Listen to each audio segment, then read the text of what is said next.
Hey everyone, I am Vishal Upadhyay. Welcome back to the reality pulse. तो जैसा कि हम सब जानते हैं कि डोनाल्ड ट्रंप ने वेनेजुएला पर अटैक करने के बाद अब इंडिया को टारगेट करना शुरू भी कर दिया है। उन्होंने इंडिया को धमकी दी है, सीधे पीएम मोदी के लिए बोला है कि अगर भारत ने रशिया से ऑयल खरीदना लगातार जारी रखा तो हम उन पर बहुत ज़्यादा टैरिफ लगाने वाले हैं। और कितना टैरिफ? करीबन करीबन 500%।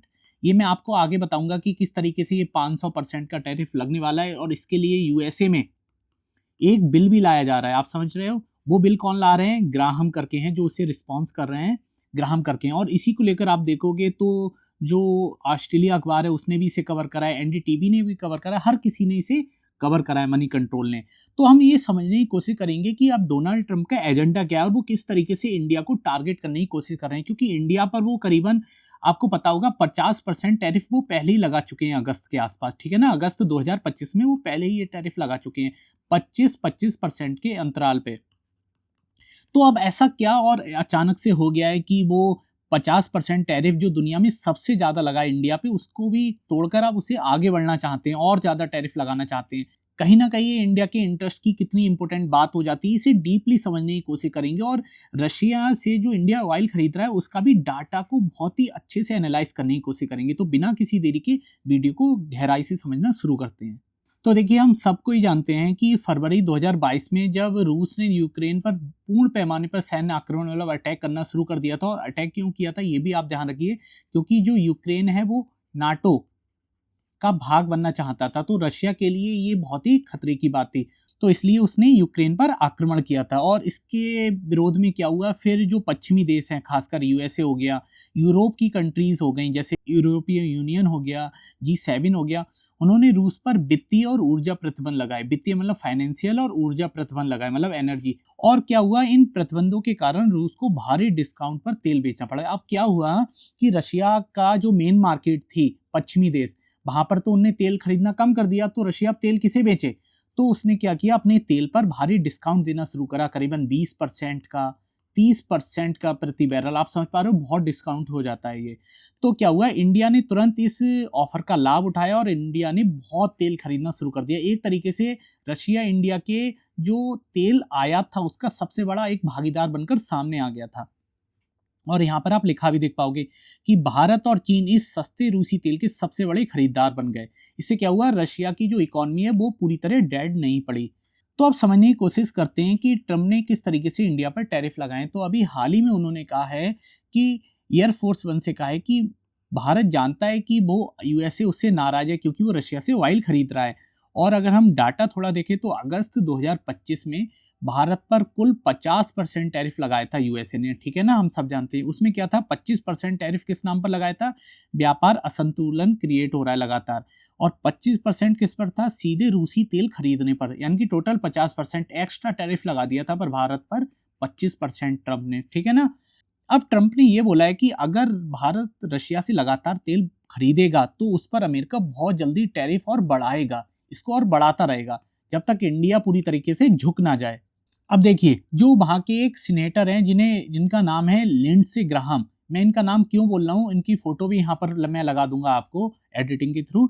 तो यहाँ पर आप समझ पाओगे कि ये कौन है। यही वो हैं जो सबसे ज्यादा रशिया के खिलाफ हैं।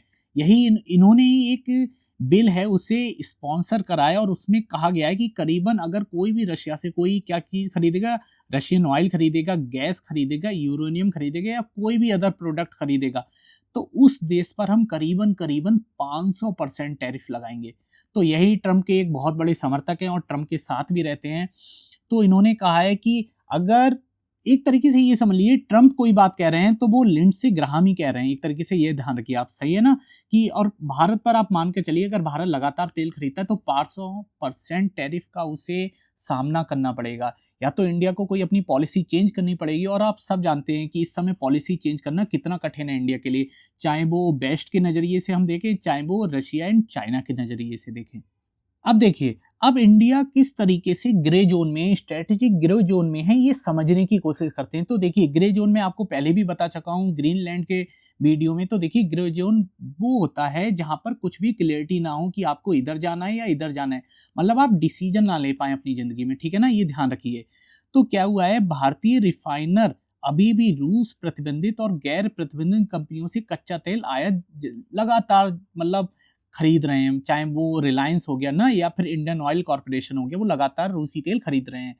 अगर हम जीटीआरआई के संस्थापक जो अजय श्रीवास्तव है, अगर उनके अनुसार हम देखें तो भारत की स्थिति इस समय एक रणनीतिक अनिश्चित स्थिति, जैसे स्ट्रेटेजिक ग्रे जोन कहते हैं, ठीक है ना, उसकी है।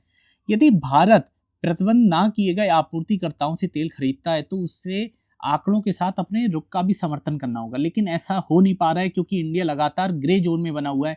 और ये मेरे नज़र में मतलब इंडिया की फॉरेन पॉलिसी के लिए एक धब्बा की तरह है कि यहाँ पर कुछ भी क्लियर नहीं है कि आप करना क्या चाहते हो। आप सीधे अमेरिका से बोलो कि हम आपसे ट्रेड करेंगे, या तो झुक जाओ, या फिर आप सीधे मना करो। आप कुछ भी क्लियर नहीं कर रहे हो। उसके अलावा आप चाहते हो फिर आप यूएनएससी के भी मेंबर बन जाओ।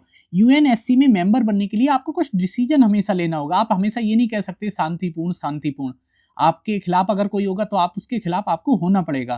तो यूएनएससी में मेंबर लेने से पहले आपको अपनी थोड़ी क्रेडिबिलिटी फॉरेन पॉलिसी में बनानी पड़ेगी कि आप किस ओर हो। देखिए, रूस यूक्रेन युद्ध हुआ तब भी इंडिया कुछ भी नहीं कह पाया, वो बोला शांति बनी रहे। अभी वेनेजुएला के ऊपर अटैक करा यूएसए ने तो हर देश ने, यहाँ तक कि चीन ने खुलकर बोला है। ये कितनी बड़ी बात है, पर इंडिया चुप रहा है। मतलब मोदी जी कहीं भी नहीं दिख रहे हैं। तो इंडिया की फॉरेन पॉलिसी के हिसाब से मेरी नज़र में एक तरीके से ये बहुत बड़ा धब्बा है, और मतलब हमें फॉरेन पॉलिसी को अपना चेंज भी करना चाहिए।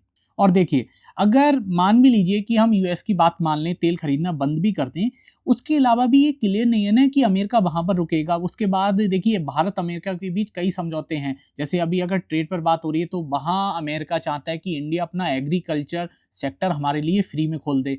वो चाहता है हम अपने डेयरी सेक्टर को फ्री में खोल दे, वहां का दूध मांस वगैरह जो भी है वो बहुत मतलब आसानी से अपनी मार्केट में उपलब्ध करवाएं। तो उससे हमारा ही नुकसान होने का है। एक तरीके से माने तो एक तरीके से अमेरिका को खुश करना नाक के बराबर मुश्किल है। तो यही इंडिया के लिए सबसे बड़ी प्रॉब्लम आगे होने वाली है। तो आइए आप थोड़ा ट्रेड का डाटा भी समझने की कोशिश करते हैं। तो देखिए, अगस्त 2025 में करीबन यूएसए ने इंडिया पर 50% टैरिफ लागू कर दिए थे, 25% के अंतराल के।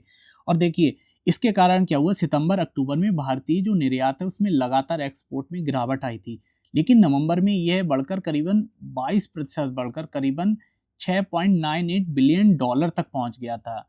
और देखिए, अगर यूएस टैरिफ के बावजूद भी इंडिया का निर्यात है उसमें तेजी से सुधार हुआ है नवंबर महीने में ना, नवंबर 2025 में। लेकिन क्या हुआ है दिसंबर में, और दिसंबर से लगातार ट्रेड मतलब रशिया के साथ गिर रहा है, और 26 में कहा जा रहा है 26 जनवरी में कि लगातार ट्रेड और कम हो सकता है, खासकर ऑयल का। आप समझ पा रहे हो। अब अमेरिका और भारत मार्च से, आप सबको पता होगा, 2025 से बीटीएन की बायलैटरल ट्रेड एग्रीमेंट पर लगातार बातचीत कर रहे हैं, और कहीं ना कहीं इसमें ओपीएस सिंदूर का भी योगदान है ना। ये भी लगातार, क्योंकि ये कहा जा रहा है कि अगर भारत ऑपरेशन सिंदूर भारत ने रोका था तो अमेरिका कह रहा है कि हमने उससे कहा था कि हम तुमसे ट्रेड नहीं करेंगे अगर तुमने ये ऑपरेशन नहीं रोका।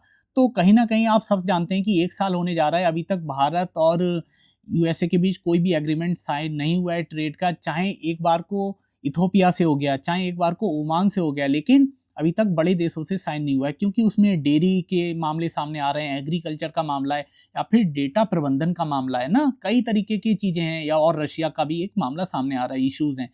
ये सारे इश्यूज है, तो इन्हें टैकल करना इंडिया के नजरिए से बहुत ही ज्यादा कॉम्प्लिकेटेड है। यूएस तो डायरेक्ट बोल दे रहा है, पर इंडिया के नजरिए से हम समझे तो ये बहुत ही ज्यादा कॉम्प्लिकेटेड हो जाता है।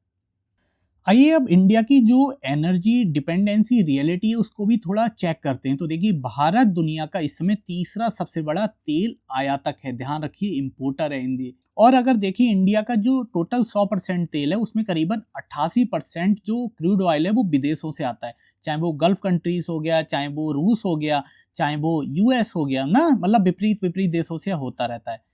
रूस दिसंबर 2025 में भारत का मतलब कि टॉप सप्लायर था तेल के मामले में, ये ध्यान रखिए एक तरीके से। नवंबर में रूस का हिस्सा कुल आयात का लगभग 1/4 तक पहुंच गया था ना, 1/4 हिस्सा, मतलब सीधे रशिया से भारत तेल खरीद रहा था। भारत ने अमेरिका से क्रूड ऑयल और पेट्रोलियम उत्पादों का आयात काफी बढ़ाया है, लेकिन इससे दबाव में नरमी नहीं आई है। भारत ने लगातार, देखिए मैं आपको बता रहा हूँ इंडिया कितना झुक रहा है, उसके बावजूद भी यूएस लगातार इंडिया को और दबाने की कोशिश कर रहा है। और देखिए, जो यूएस का प्रेशर है उसकी कमी की कोई गारंटी नहीं है, चाहे टैरिफ बढ़ने से फिर कृषि, डिजिटल या निर्यात क्षेत्रों पे भी असर सीधा पड़ेगा इंडिया के। और देखिए, भारत का रुख चीन से थोड़ा अलग रहता है, हमेशा हम जानते हैं।